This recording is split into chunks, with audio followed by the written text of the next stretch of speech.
നമ്മൾ ഇന്ന് ചെയ്യാൻ പോകുന്ന ടെസ്റ്റ് ഫീനോ എന്നൊരു ടെസ്റ്റാണ്, fractional excretion of nitric oxide. നമ്മൾ എന്താ ചെയ്യാന്ന് വെച്ചാൽ നമ്മൾ ഒരേ സ്പീഡിൽ നമ്മൾ ശ്വാസം ഊതണം. നമുക്കിവിടെ ലൈറ്റ് കാണാം. ലൈറ്റ് നമ്മൾ ഈ രണ്ട് സ്റ്റാറിന് ഇടയ്ക്കുള്ള ലൈറ്റിന് ഇടയ്ക്ക് നമ്മൾ ഊതി നമ്മുടെ ഒരു കണ്ടിന്യൂസ് ആയിട്ട് സെയിം ഫ്ലോയിൽ ഊതുമ്പോൾ ഇതിന്റെ ഇടയ്ക്ക് തന്നെ നിൽക്കും. അതിനിടയ്ക്ക് തന്നെ കീപ്പ് ചെയ്യുക. നമ്മൾ 10 seconds കീപ്പ് ചെയ്ത് കഴിയുമ്പോൾ നമുക്കൊരു വാല്യൂ കിട്ടും. ആ വാല്യൂ ആണ് നമ്മുടെ അലർജിയുടെ എക്സ്റ്റെൻഡ് ഡിഫൈൻ ചെയ്യുക. മോർ ദാൻ 35 എന്നുള്ളത് നമ്മൾ സിവിയർ അലർജി ആയിട്ട് എടുക്കുക ചെയ്യും. ആദ്യം നമ്മൾ 10 seconds ട്രയലാണ് ചെയ്യുക. അപ്പം ട്രയൽ ചെയ്യാൻ നേരം ഊതാൻ നേരം നമ്മൾ ഈ ലൈറ്റ് വരുന്നുണ്ട്, അത് ആ കറക്റ്റ് രണ്ടിന്റെ ഇടയ്ക്ക് തന്നെ നമ്മൾ കീപ്പ് ചെയ്യാൻ നോക്കണം. അപ്പോൾ ഒരേ ഫീൽഡിൽ തന്നെ ഊതാൻ ശ്രമിക്കുക കേട്ടോ.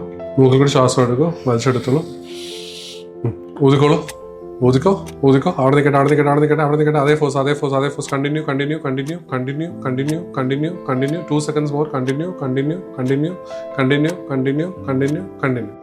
ട്രയൽ ആയിട്ടുണ്ട്, കഴിഞ്ഞു. കോട്ടൺസ് നോർമൽ വാല്യൂ, അലർജിയുടെ പ്രശ്നങ്ങളൊന്നും ഇല്ല. പിന്നെ അതിന്റെ വാല്യൂ 14 ആയിരുന്നു. 14 എന്നുള്ളത് interpretation is normal. Normal value എന്ന് പറയുന്നത് അഡൽട്സിൽ ലെസ് ദാൻ 25 ആണ്.